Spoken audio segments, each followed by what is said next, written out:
Olá pessoal, bem-vindos ao Enigmas. Você está entrando em um programa onde o normal é ser diferente. O normal é ser paranormal. Olá, Cris. Tudo bem, Kátia Gaia? Eu estou ótima. Uma honra enorme estar aqui de novo em São Caetano, né, Kátia Gaia? E nós estamos estreando hoje e assim, com tapete vermelho com a nossa convidada. Gilda Moura, gente, é a maior pesquisadora. Trabalhou com o Dr. John Mack em Harvard. Tudo bem, doutora Gilda? Tudo bem, boa tarde. Honra enorme estar com a senhora Muito obrigada pela presença, Gilda. Gratidão a vocês. Eu fico muito feliz de poder estar aqui participando de Enigma junto com vocês duas. Uma honra, eu né, gosto doutora muito Gilda? do programa. Doutora Gilda é uma sumidade, pessoal. Para quem curte o assunto, conhece a doutora Gilda. Doutora Gilda, tem uma pergunta que não quer calar. Qual os sintomas de quem passa por uma experiência de abdução? Para quem não sabe, pessoal, a abdução é um rapto alienígena. Bom, eu acho, Cris, que a gente, antes de falar do sintoma, teria que falar um pouquinho da diferença, né? Do que é contato, do que é abdução, porque eu acho que tem muita confusão. Sim, no meio existe sim. Muita confusão. As pessoas têm alguma experiência diferente, às vezes até meditando, e ficam com medo de que teriam sido abduzidas. Quer dizer, a abdução é um padrão que foi definido no congresso do MIT, né? Do Abduction Study Conference, e é só dentro daquele padrão. Todas as outras experiências são contato. Então, o que é? Você tem que ser levado contra a vontade ou dormindo, tá? Por uma pessoa ou um ser que você acha que não é humano, para um lugar que você percebe como não terrestre, tá? E dentro desse espaço, você vai passar por exames físicos, tá? Isso seria uma abdução? Isso seria uma abdução. Okay. E aí, nesses exames físicos, depois é que às vezes tem alguma explicação, alguma conversa. Na maioria das vezes não tem muita interação dos seres com a pessoa que está sendo abduzida. Então essas histórias todas que a gente escuta, que está na internet, está por todo lado, é de contato, não é abdução. Perfeito. E como é o tratamento de um pós-abduzido, Gilda? Explica pra gente. Que é o que a Cris tinha me perguntado, né? Isso. Então, como atualmente, o que eu percebo, quer dizer, eu comecei essa pesquisa há 25 anos atrás, né? Que atualmente é bem diferente. Havia muito mais um estresse pós-traumático, as pessoas tinham muito medo. Então, quando se viam nessa situação estranha, deitada em algum lugar, geralmente escuro, só com uma luz como de cirurgia em cima, tá? Em que ela não percebe muito, mas e quando ela consegue perceber, ver umas caras estranhas em volta, então essa lembrança ou essa memória era muito difícil, então isso era muito traumático. Sim. Eu não sei, na verdade, se o trauma vinha só disso, tá? Ou se também, como há uma desmolecularização, muitas vezes, nesse transporte, tá? E a pessoa é refeita depois dentro da nave, não sei se fica também uma sensação de morte. Então isso criava um trauma muito grande.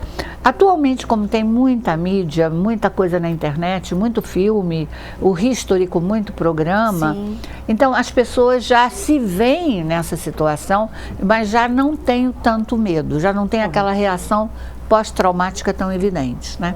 Então essa reação, ela podia ser muito histérica, realmente com medo muito exacerbado, ou podia fazer o efeito contrário, que é a anestesia emocional. Tá? O trauma, muitas vezes, quando ele é muito forte, ele dá uma anestesia, né? E a pessoa já não tem essa reação tão forte. Então o importante para mim, né, é que a pessoa consiga rememorar isto que passou com ela, em que nesse momento, com a regressão e com a hipnose, a gente apaga, como desbloqueia, tá, aquelas emoções desagradáveis. E depois que a pessoa perde essas emoções desagradáveis, né, ela consegue interagir com a situação muito melhor. E de um modo geral, a abdução, com o passar do tempo, se torna um contato. Quer dizer, ela passa a ter intuições, a receber mensagens, dentro da sua própria Deixa mente. de ser uma abdução ou, digamos, uma consequência dessa abdução para um contato. Ele se torna positivo? Se torna assim? mais positivo, é. Perfeito. Apesar de que a própria abdução já provoca muitas coisas. Certo. Ela provoca uma abertura paranormal, você que Sim. falou em paranormalidade, né? A pessoa passa a ter poderes, muitas vezes, e que nem sabe que os tem, né? Um deles que eu mais observei durante a minha pesquisa é a telepatia, e que era uma coisa que confundia muito o abduzido, porque ele olha para a pessoa, ele percebe o que a pessoa está pensando e a pessoa fala outra coisa, né? Então, Interessante, né? isso era muito confuso no início da pesquisa. Então, eles desenvolvem também uma abertura espiritual. Eles passam a ter uma sensibilidade muito maior para perceber outras realidades ou outras criaturas ou espíritos, ou o que seja que esteja por perto. Passa a ter sonhos também, muito mais sonhos clarividentes. Então, tudo isso é uma mistura muito grande com sintomas físicos, principalmente de energia, de vibrações no corpo inteiro, tá? E que a pessoa passa a ter dificuldade de lidar com aquilo, principalmente numa sociedade que não está preparada. Verdade. Né? Doutora, tem uma pergunta aí que não quer calar. Tá. A senhora, eu sei que a senhora já fez várias pesquisas, escreveu vários livros, trabalha com psiquiatria também. O que esses seres desejam dessas pessoas? Bom, lá em Harvard, já que você citou, tinha uma brincadeira que eles diziam, né? A agenda dos extraterrestres ninguém sabe, né? A gente pode deduzir pela consistência de relatos, né? Mas, na verdade, nós não podemos inferir por que está acontecendo nada disso, né? E você sabe que tem duas linhas, muito forte principalmente, né? Uma linha, por exemplo, do David Jacob, que para mim é um dos melhores pesquisadores, apesar de que eu não gosto dos resultados dele, né? Porque as análises que ele faz têm a ver um pouco, talvez, com resistências ou medos mesmo dele, ele não é psiquiatra nem psicólogo, e tem uma outra linha, que é do Dr. John Mack, que é mais parecida comigo, de que tudo isso estaria acontecendo nesse momento, porque o planeta está passando por um problema muito sério, como uma grande transição, e que é preciso expandir a consciência das pessoas. E pela minha pesquisa com os eletroencefalogramas, é isso que a gente chega à conclusão, né? Maravilha. Gilda, como você abordou a espiritualidade? Que a pessoa ela abre um canal para a espiritualidade. Nós temos que entrar hoje através desta questão com religião, porque muitas pessoas hoje trouxeram a ufologia como uma religião e trazem. Não tem nada a ver, né? Não. A espiritualidade, quando você diz que abre, é justamente para este contato maior. Isso, até porque dentro dos meus estudos, né, e dos contatados Sim. e dos dizeres, a espiritualidade para esses seres, sejam eles quem for, eu falo alienígenas porque eu não sei quem são, Sim. tá? Se diz muita coisa, mas certeza ninguém tem, tá? Porque como tudo isso é retirado da sua mente, tá? E a sua mente também tá passando por realidades virtuais que estão sendo projetadas, então é muito difícil a gente ter certeza com o que nós estamos lidando, né? Muito interessante. Doutora Gilda, uma pergunta assim que eu tenho certeza que o internauta está aí esperando que eu faça e vou fazer, pessoal. Eu sei que você está esperando, porque é a pergunta que mais nos fazem. É possível um ET incorporar uma pessoa, feito um espírito, como está acontecendo hoje em dia nos centros espíritas? Verdade. Ô Cris, essa pergunta é extremamente importante, tá? E vou te dizer uma coisa que eu vou apresentar até na minha palestra de Atibaia. Ok. Tá?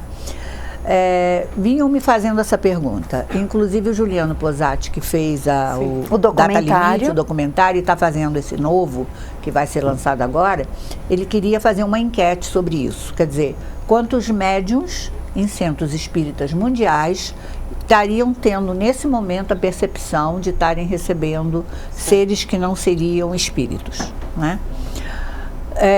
Dentro da minha pesquisa, né, o que eu percebi? Que eu pesquisei, na verdade, 4 grupos no Brasil. Nós colocamos eletrodos e fizemos mapeamento cerebral de mais de 100 pessoas. Pouca gente sabe disso, porque isso foi publicado nos Estados Unidos e não aqui, né? Então, os grupos foram curadores, mas só aqueles de corte, tipo o Dr. Fritz, né? Foram pessoas que tomam ayahuasca, né? Médios de Umbanda, e finalmente os contatados e abduzidos. Para fazer os contatados e abduzidos, eu tive que fazer todas essas, senão o pesquisador não queria saber, né? Bom, o que naquela época, a pesquisa tem 20 anos atrás, né? Dentro de todo esse universo, apenas os contatados e abduzidos apresentaram uma frequência alta em beta, que na época a gente nem sabia da existência das chamadas ondas gamas, nos frontais. E os médios eram nas têmporas, tá? E outros fenômenos, como a ayahuasca, muito mais occipital e parietal, né? Bom, isso foi lá, há 20 anos. O ano passado teve uma pesquisa feita pela parte de psiquiatria da Unifesp sobre a ayahuasca. E no resultado, é verdade que nós pesquisamos a ayahuasca no ritual. Esse foi feito com a união de vegetal dentro de laboratório, né? E eles já constataram que algumas pessoas teriam essa frequência alta no cérebro, né? Nos frontais, que na época que eu pesquisei não tinha. Bom, aí começou em mim a pergunta: é falha na pesquisa de não terem sabido quem são esses sujeitos que tomaram a ayahuasca e que já poderiam ser contatados? Sim. Porque é outra geração, provavelmente. Não é? Eles estão pesquisando uma geração diferente da que eu pesquisei. Não é? Bom, isso ficou a pergunta. Quando foi agora que eu fui convidada para dar essa palestra em Atibaia, e como é um grupo espiritualista, né, eu resolvi procurar o que haveria de trabalhos publicados, científicos, novos, de eletroencefalograma com mediunidade, que entra dentro da pergunta da Cris, né? E o que eu constatei? Primeiro, que nesses 20 anos só tem 2 trabalhos publicados por brasileiros em mediunidades, né? Um foi em 2013 e o outro é de 2016, né? E qual é a diferença, tá? Que eles também têm, inclusive, um quadro, porque um é do Júlio Pérez com o Andrew Newberg, que para mim é uma pessoa fantástica, que foi o pesquisador da Filadélfia, que começou com neurociência a pesquisar os monges tibetanos, da onde saiu o início de todo o conhecimento das ondas gamas, que é essa frequência mais alta no cérebro, né? E muito bem, nesses coisas já se constata algumas pessoas com essa frequência entre os médiuns com frequência difrontal. Então aí entra a pergunta: os centros estão começando a ter mais médios com a percepção de estarem recebendo o extraterrestre, ou a consciência das pessoas evoluiu nesses 20 anos o suficiente para começar a ter um encontro com outro tipo de entidade? Boas perguntas para o nosso internauta, para você que está nos assistindo pensar aí no intervalo, não é? Eu não sei, para mim isso é uma pesquisa nova, eu não sei. É verdade. A gente vai para um rápido intervalo, pessoal, e a gente conta com vocês aí. Até daqui a pouco, né, Cátia? Isso aí.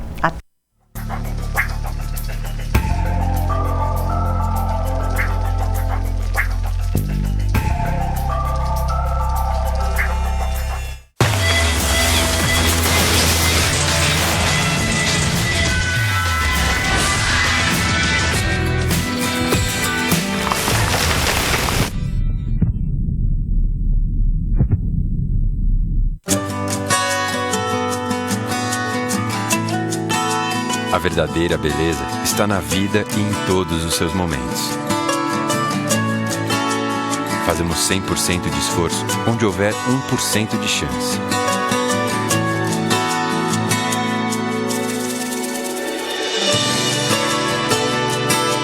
Abrae, entre em contato conosco e receba toda a ajuda gratuita.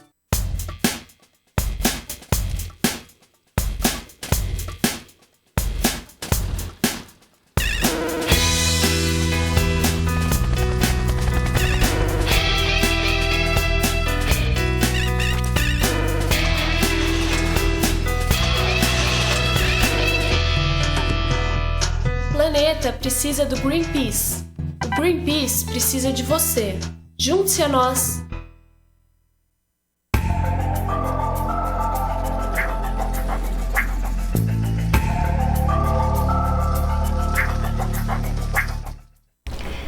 Bem, nós estamos aqui de volta ao programa Enigmas na TV a Grande ABC, e você está aqui conosco com Gilda Moura, e eu tenho uma pergunta para você, Gilda.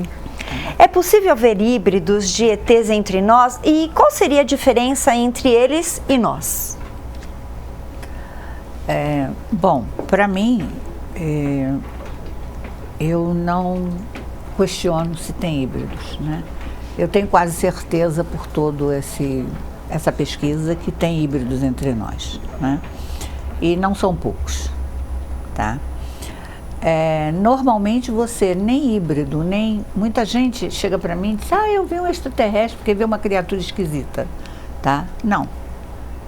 Quem tiver diferente, ou porque ou porque é híbrido, ou porque é um ser diferente que está no meio de nós, porque eu acredito que eles estão no meio de nós, até pelo meu próprio contato, né? Sim. Não tem nenhuma diferença para você ou para mim, pode estar aqui, conviver com você, conversando, você não vai saber, a não ser que você tenha uma percepção de frequência, de campo vibratório. Que a única diferença é o campo vibratório dessas pessoas. As energias são bem diferentes. Isso, e eles têm o que os humanos também que foram contatados ou abduzidos já possuem, né? Eles têm talvez uma mente mais focada, uma liderança, uma facilidade de estudar ou de escrever, ou de inteligência mesmo. Certo. É um pouco superior, porque eu acho que a mistura está sendo feita para essa melhoria da nossa raça. Eu gostaria de perguntar sobre a telepatia. O uso da telepatia, ela vai ampliar, existe essa ampliação ao longo do tempo entre esses médiuns, esses contatados, essas pessoas que têm mesmo essa frequência com os extras? Eu acho que sim, mas eu acho que a nossa sociedade, como ela está, não facilita isso. Tem uma resposta do Dalai Lama muito interessante. Perguntaram a esse Dalai Lama atual por que ele não tem, se ele é reencarnação do anterior, por que ele não tem os mesmos poderes do anterior, tá? E ele disse que mesmo que você nasça com um poder latente, se você não tiver um lugar para praticá-lo e desenvolvê-lo, você não o desenvolve. Perfeito. Perfeito. Tá. Perfeito. Bom, eu tenho uma pergunta aí, doutora. É sobre o John Mack. John Mack é um grande pesquisador aí de Harvard e é um grande psiquiatra também que foi, né? Seu amigo, inclusive, trabalharam juntos, né?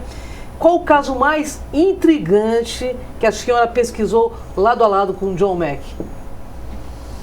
Olha, eu não sei se é intrigante, mas pelo menos não aquele caso, por exemplo, que está no filme Touched dele, tá? Que tem um caso que é quase que o filme todo, que é de uma moça que era talvez o caso principal dele lá, né? Mas para mim o mais interessante, tá? Foi de uma moça no grupo dele, que era abduzida, tá?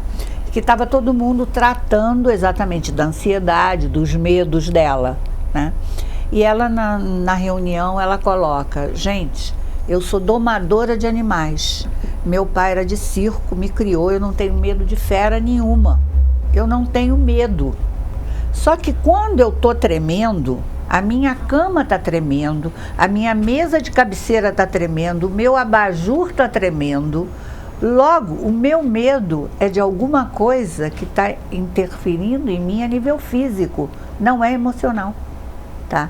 Isso para mim foi um dos grandes relatos para a gente entender o que acontece na abdução exatamente com essa parte emocional. Sim. Interessante. Muito. Muito interessante.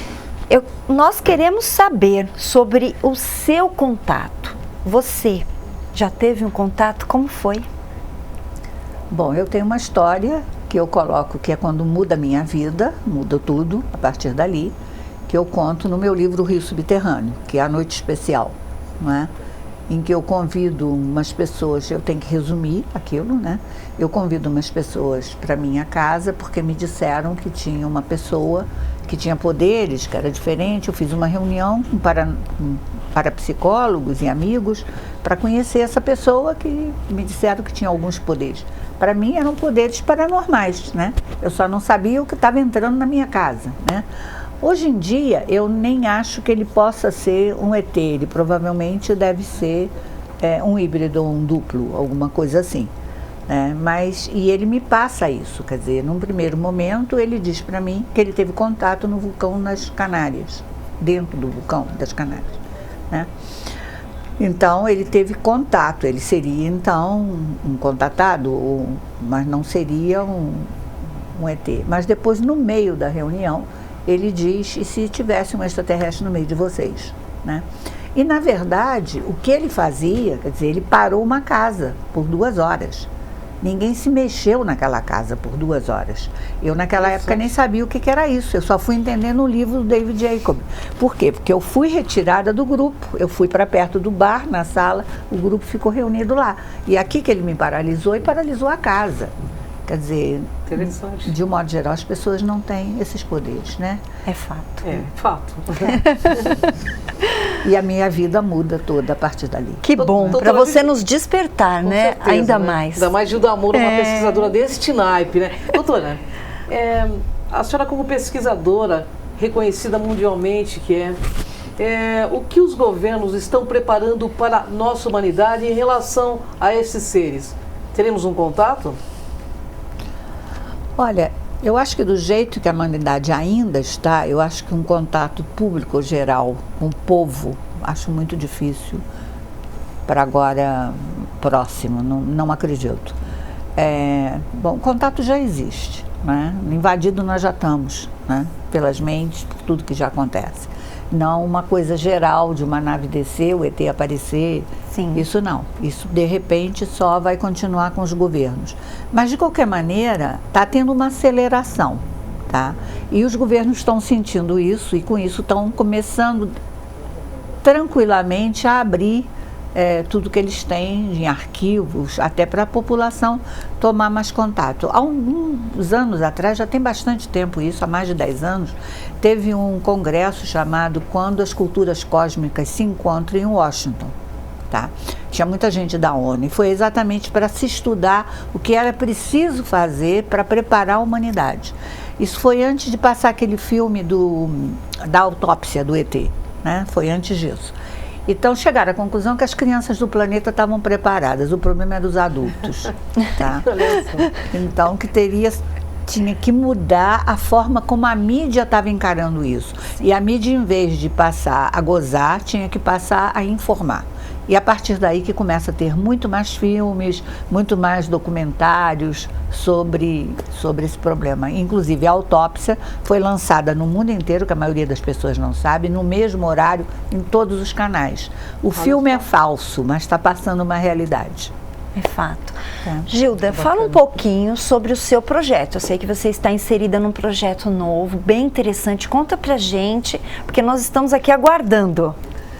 Bom, projeto é o que eu mais tento fazer sempre. Vai ser um novíssimo aqui. Curiosa, não é? O novo é o seguinte, com o Átila Martins, que na verdade ele tem um pseudônimo nos livros chamado René Martin. Ele escreve os livros com esse nome, ele tem vários livros escritos, acho que a Cris também o conhece. Sim. Né? Ele mora em Atlanta, nos Estados Unidos, mas ele foi o primeiro que fez OVNI Documento, que foi a primeira revista ufológica no Brasil, né, junto com a dona Irene Granck, lá no Rio, né, durante muito tempo. Então, é uma pessoa dos primórdios, que sabe toda a parte lá de trás, com a parte dos bastidores da ufologia, não é? Sim. E muito inserido em toda essa parte de acobertamento. Ele sabe muito toda a parte dos governos, de acobertamentos, de toda essa parte ufológica. Então, num congresso lá em Curitiba, agora recentemente, a gente diz que foi o projeto nasceu num café, porque foi num café, eu, ele e Paulo Iannuzzi, que é um pesquisador de ufologia também, mas da área mais ligada às civilizações antigas, principalmente o Egito, né? Então, nos reunimos e resolvemos criar o Wake Up, a grande transição. Porque estamos nesse momento realmente de uma grande transição no planeta de tudo, não é só da consciência. É social, é econômica, é política, isso nós estamos vendo todo dia. Verdade. Não é? Então, esse projeto nós vamos começar com feito um workshop de 2 dias em São Paulo, no primeiro final de semana de setembro, né? Só nós 3, com tempo suficiente para se falar e se explicar ao público, inclusive com uma mesa de contatados.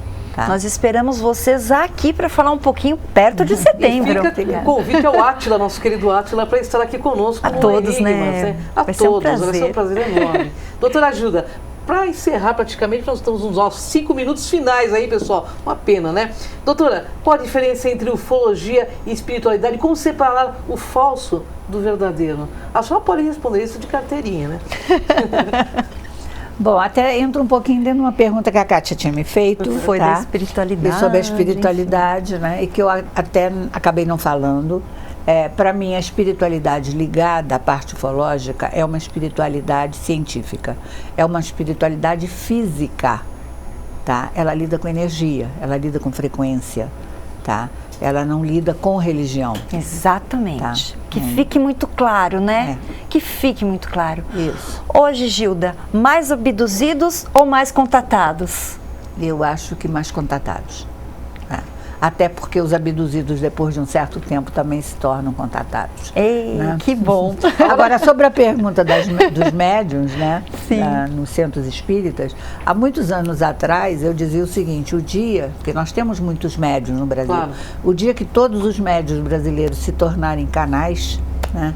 Quer dizer, passarem a fazer essa frequência nos frontais, a gente conserta o Brasil. Olha que Tenho maravilha. muita certeza que sairá dessa questão mais mística ou anímica para essa condição. Eu acredito claramente como médium. Eu acredito. O negócio então é sair do egocentrismo e adentrar para o universalismo, Isso, né? e todo mundo se dar as mãos, né? Doutora Gilda, É isso, é por nós aí. temos 2 minutos aí, eu gostaria que só mandasse uma mensagem para os nossos internautas. O que eu gostaria, na verdade, é que cada vez mais as pessoas procurassem entender todos esses fenômenos que estão extraordinários mesmo, que estão acontecendo no planeta, mas de uma forma séria, tá? Não se deixassem levar nem por religião, nem por crenças, nem por muita viagem que tem atualmente na internet, né? Verdade. Eu acho a internet extremamente importante, mas as pessoas têm que aprender a filtrar. E que cada vez mais os jovens se interessem por isso, porque eu acho que a juventude, para mim, tem uma boa parte dela, principalmente os de 20 para baixo, tá? Que já estão nascendo com essa aceleração, e por isso tanto esporte radical, Sim. tá? Por causa da aceleração que eles já estão nascendo e que a sociedade não está preparada. Então, que nós temos que desenvolver um pouquinho mais técnicas de relaxamento, de meditação, para que essas pessoas aprendam a também desacelerar, para saber usar essa energia de uma forma positiva e não de uma forma agressiva. Por isso é que tem tanta agressividade. Então fica o convite para vocês, em setembro terá este evento maravilhoso, nós vamos trazê-los novamente e vale a pena você adolescente, você adulto que gosta do tema, estudar, conhecer e pesquisar.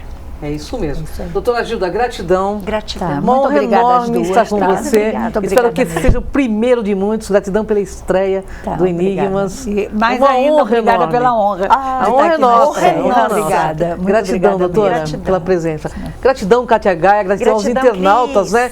E aqui no Enigmas, você vai ver o invisível Você vai ouvir o inaudível. e vai acessar o impossível. Vem com a gente.